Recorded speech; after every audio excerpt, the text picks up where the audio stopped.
Olá pessoal, bem-vindos a mais uma videoaula do nosso curso de Mecânica Geral. Nesta videoaula eu vou apresentar a parte 3 do conteúdo Estática de Partículas. Bem, nesta videoaula eu vou continuar apresentando sobre a parte de vetores, da pequena revisão de vetores que eu iniciei na aula anterior. Só que nesta videoaula eu vou apresentar a resultante de várias forças concorrentes, como é que a gente faz para determinar o vetor resultante, de várias forças concorrentes, Então, eu tenho várias forças sendo aplicadas, em um único ponto, no ponto material, ou seja, todas as forças aplicadas, passam pelo mesmo ponto, o ponto material ou a partícula, e eu quero determinar a resultante dessas forças, tá certo? Então, vocês vão ver isso, nesta videoaula. Bem, vamos considerar uma partícula A sobre a qual atuam várias forças concorrentes, Então, eu tenho aqui uma força P, uma força Q e uma força S, Todas atuam em A, ou seja, as linhas de ação dessas forças, elas passam por A, elas são interceptadas aqui em A, tá certo? Como é que a gente faz para determinar o vetor resultante dessas forças concorrentes P, Q e S, A gente utiliza a regra do polígono, Então, se eu quero representar aqui a soma, quero determinar o vetor resultante R, como sendo a soma de P mais Q mais S, É só utilizar a regra do polígono, Então eu vou ter aqui, P mais Q mais S, e aí, do ponto inicial de P até a extremidade de S, eu determino o vetor resultante, pela regra do polígono, tá certo? Então a resultante de várias forças concorrentes, ela pode ser determinada, de maneira simples pela regra do polígono, tá certo? Quem quiser pode utilizar a regra do triângulo, ou a lei do paralelogramo que eu já apresentei anteriormente. Só que a lei do polígono, a regra do polígono, perdão, ela é mais direta, A gente faz a conexão dos vetores aí e já é possível determinar o vetor resultante, tá certo? Então vamos lá,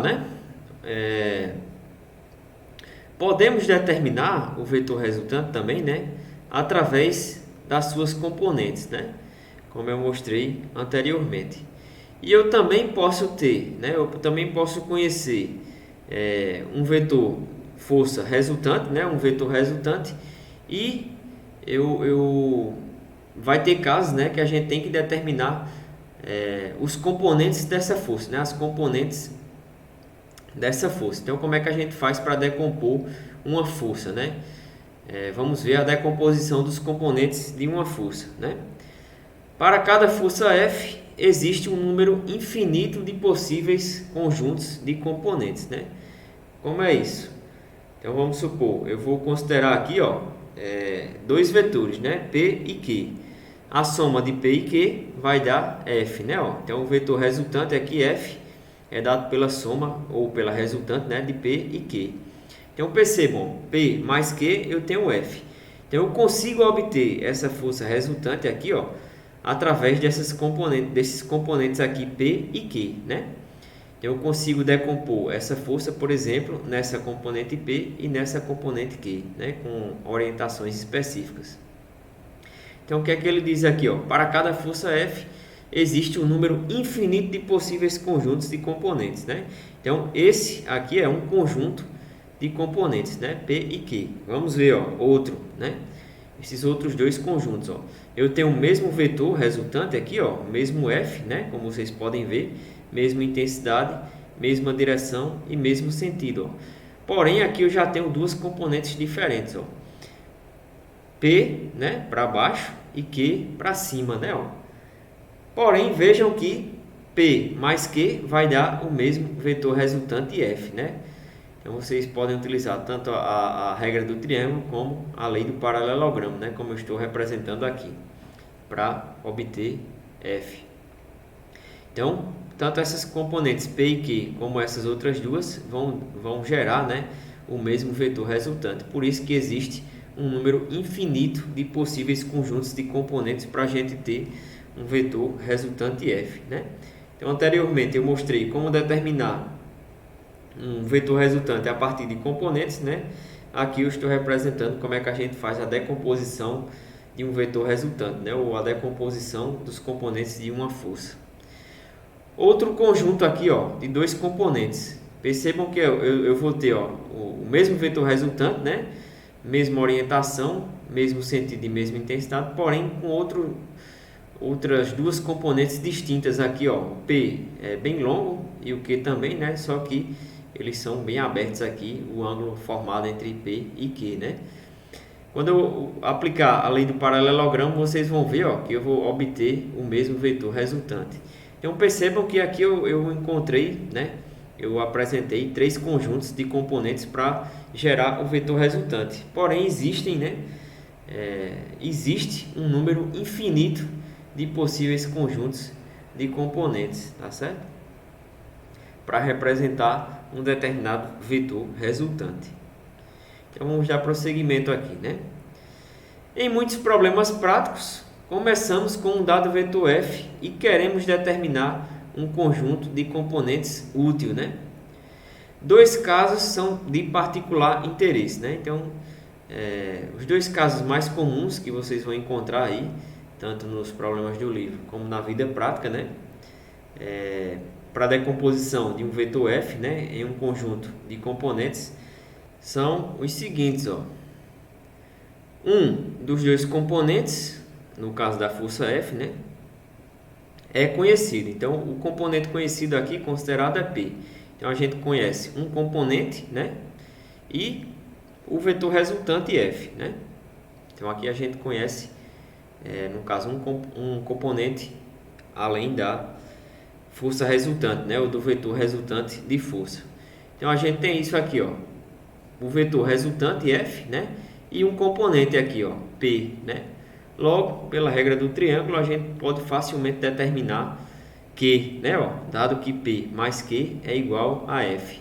Então, conhecendo o componente e o vetor resultante aqui F, a gente consegue determinar quem é Q, né? A outra componente, aliás, que é Q, tá certo?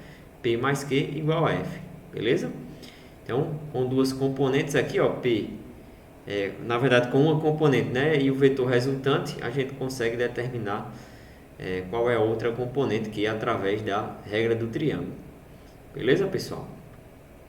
Para determinar a intensidade, a direção e o sentido, né, de Q, né, a gente determina graficamente, né, porém, para determinar isso matematicamente, né, para a gente conseguir determinar de fato a intensidade e a orientação, né, a gente pode utilizar a trigonometria para determinar todas as informações aqui do nosso triângulo, beleza?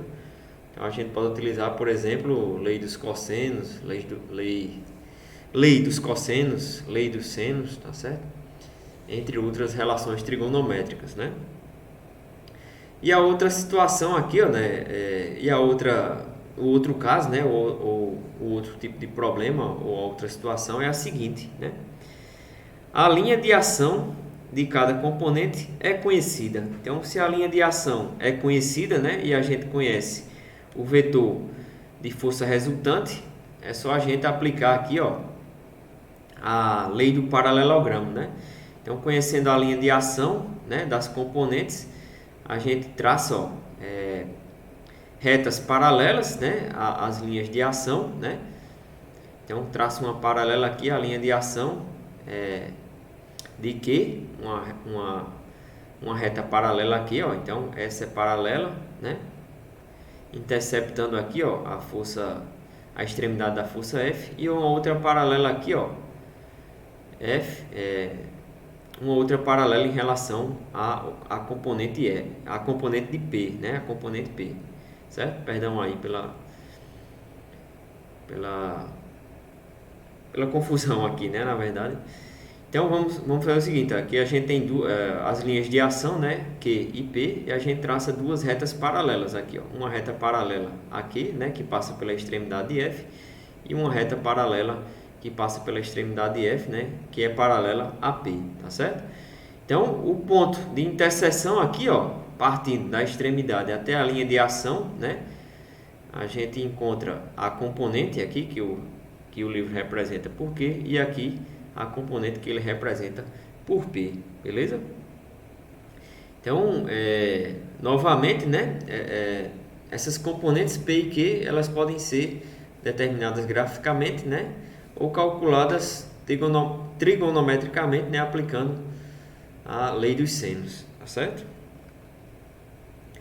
Muitos outros casos podem ser encontrados, né, não só necessariamente esses dois tipos de problema aqui que eu comentei, né? Conhecendo um componente e a força resultante e as linhas de ações, né?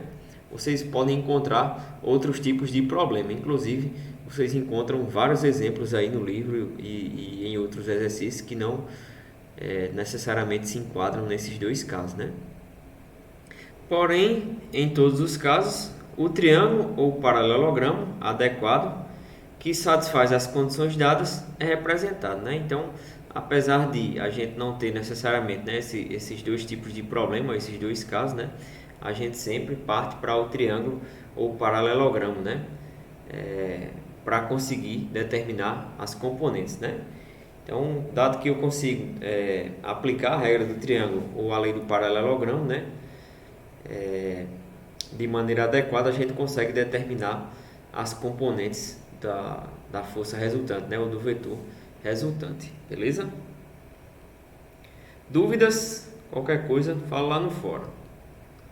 Muito obrigado e até a próxima aula.